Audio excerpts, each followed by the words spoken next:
see.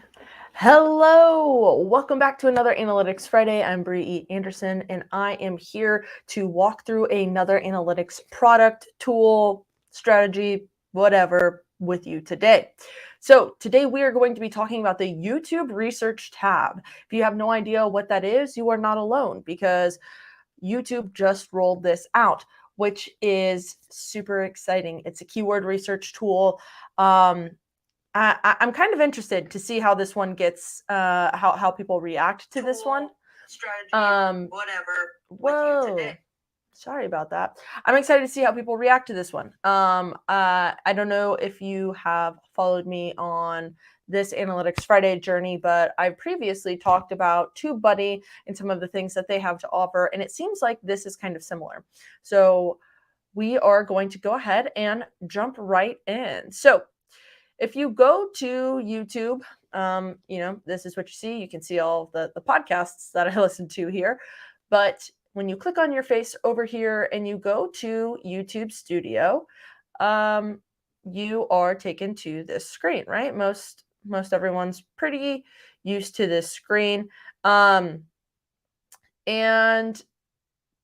original, let's see, here, no, it may have been on my suggested, not really sure. I saw the notification pop up a couple weeks ago that the research tab was coming out. And when I went to the research tab, nothing showed up. So I didn't think anything of it. And then recently it came back up. So this is kind of your overview, right? Your YouTube analytics, but you'll see, so overview, reach, engagement, and audience. These are all things that have been here for a long time. And I've covered most all of those in previous videos, but this research tab is new. And if you click on the research tab, you'll see what it says here. It says explore what viewers are searching for on YouTube. So a keyword research tool, and it's based on the last 28 days. So it says use this tool to research some of the top searches from viewers on your channel and across YouTube in the last 28 days. So there's really two things you can do here. You can look at the searches across YouTube and you can look at your viewers' searches. So you can see it prompts you to put a topic or search term in. And this is going to show you all the searches across YouTube. If you go to your viewers' searches, we're going to get a different screen. I'll show you that momentarily. But let's just start here. So searches across YouTube. Let's see what it does. As you all know, I talk about analytics a lot. So I'm just going to type in analytics. It gives me a search term of analytics that I can look and see how people are searching. But it also gives me a software, so Power BI, and then it gives me topics, predictive analytics and social network analysis. So I'm just going to do the search term this time, and we're going to see what comes up. So you can see it says all searches, but I can select content gaps already. Now, I've not seen the documentation around this and how they define content gaps specifically, but if I had to guess, I would say it's searches that are happening that I haven't created content about specifically yet. But for now, I'm just going to keep it to all searches, and we'll see. Data analytics, Google Analytics, business analytics, big data analytics, and then it says content gap. Oh, here we are. Understanding content gap. Viewers can't find any results for their searches, can't find an exact match for their searches, can't find relevant videos for their searches. Content is old or low quality. Interesting. So this is literally YouTube saying, hey, we don't have the videos for this, and we think you might be able to fill the gap. Very interesting. Data analytics career, right? So here are all of these different things that I could talk about. And it gives me the search volume. So one thing we're not getting is competition, but I'll show you here in a minute how you can kind of gauge that. But it tells you search volume. So let's just say, in theory, I was going to move forward with this analytics. I can hit this ribbon and save it. And it saves over here in the saved tab. I can hit these three dots and go to Google Trends, unsave it, remove, or report. So I'm going to go to Google Trends. So this is a nice little integration they have, which is kind of interesting because it's like, why haven't they done this sooner? You know? But alas, here we are. So this says analytics. This is the search term. It's popped me over into Google Trends, and you can see that when it pops me over into Google Trends, it defaults to YouTube search, which makes sense, right? Because we're talking about search on YouTube, so it makes sense for them to send me to YouTube search. We can see the interest over time. That's really interesting. I wonder why in November it popped off. I'll have to look.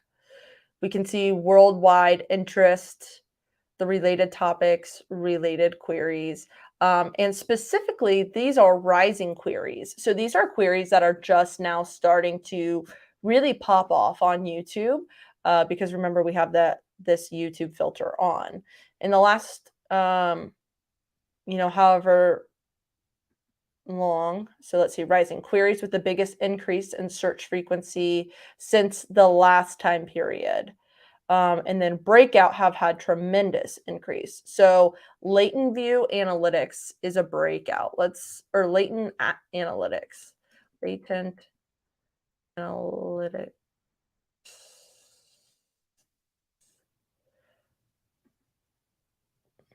Marketers, we need to talk about TikTok. That doesn't surprise me at all. All right, cool. So they're having a breakout right now, which is awesome. Great. Perfect. And then we can see, wow, they're really, really having it. And then we can see here, so these are things that I probably more relate to: data analytics, Google Analytics 4, Power BI, data analytics courses. These are all rising queries. Now, if I wanted to see the top queries over time, I would just toggle this over and see Google Analytics, data analytics, business, blah, blah, blah. Perfect. And this is all on YouTube. I can also see related topics, rising topics, gardening, allotment. That's funny. Google Forms, project. Cool. So that's one thing I can do. If I hit these three dots, it takes me over to Google Analytics or Google Trends. You see the unsave, the remove, and the report. If I click on analytics here, it will actually take me to the search, the YouTube search for that specific query. Now I'm going to pull this out here and show you that I have Tubebuddy installed. I'll put a link in the description so that you can try Tubebuddy or use Tubebuddy if you would like. But so it says that there's a content gap for this, probably because, I mean, this is a year old, this is a year old, this is a year old. So this content isn't 4 years old. This content, for the most part, is kind of old. So while the search volume is high, which, YouTube told us with the tool that it is, Tubebuddy here will show me that the competition is also very high. So I don't more than likely have a great chance of showing up for this keyword, but I can try my best. There's nothing to say that I can't, right? And then you see related searches here, common video tags, and this, again, this is all within Tubebuddy. So yeah, and we can see here, like I said, see all the views and stuff. If I came in here, then I could see even more in detail, from Tubebuddy specifically for this video. Wait for it. Here we go. The SEO score, ranked tags, what all these tags are, right? So we can see all the things this is ranking for. So yeah, I mean, this is pretty simple. I mean, and I'm, like I said, just really surprised that it took so long for them to roll this out. But I think also that, people that were on YouTube may not have necessarily cared about search until the last few years. I could be wrong about that. I don't know a ton about YouTube culture. I'm just now really starting to, use YouTube every day and follow people on YouTube and things of that nature. So but they are marketing it as a creator tool, which is very smart because, so, this is how this works basically. If I go over to my viewer searches, these are terms specifically that people who view my content have been looking up over the last 28 days. And you can see, I'm going to imagine that this is because I have a lot of parents in my audience, because we see A for apple, cow, we see Aquarius stuff, UPSC interview, not sure what that is. I looked this up, Winzo app. It's a an app in the Middle East, so I don't really know much about it, but you see Buddha, mutton recipes. So not all of these, are relevant to me. We start to see things like graphic design tutorials for beginners. Now, I don't have graphic design talents literally at all. So I cannot be of any help to this audience. But, if I was a different kind of quote YouTuber, this in my mind is an area of, okay, who do I know that does, if I was any other YouTuber, essentially, I could do collabs, I could do channel swaps, I could do, you know what I mean? Like, if I'm a lifestyle blogger, or if I'm a lifestyle YouTube channel, I could get on YouTube, see that people are looking up Steve Jobs' speech and do a parody of it, or do, you know what I mean? So this is really interesting. How to use Instagram, Google Analytics, which I knew and have created content for, Wix website tutorial. These are some of, again, the content gaps, analytics, people just looking up analytics, Google Data Studio, these are all things that my audience specifically is looking up. And in my mind, this is what set back the creation of this tool, is that now we're talking specifically about my audience. Very, very interesting. Okay, so let's look at this Wix website tutorial, because it says that the searches are high, and I want to see on Google Trends just how. Oh, wow, really is. All right, Wix e-commerce. Top query. It probably doesn't, yeah, they don't have any rising queries.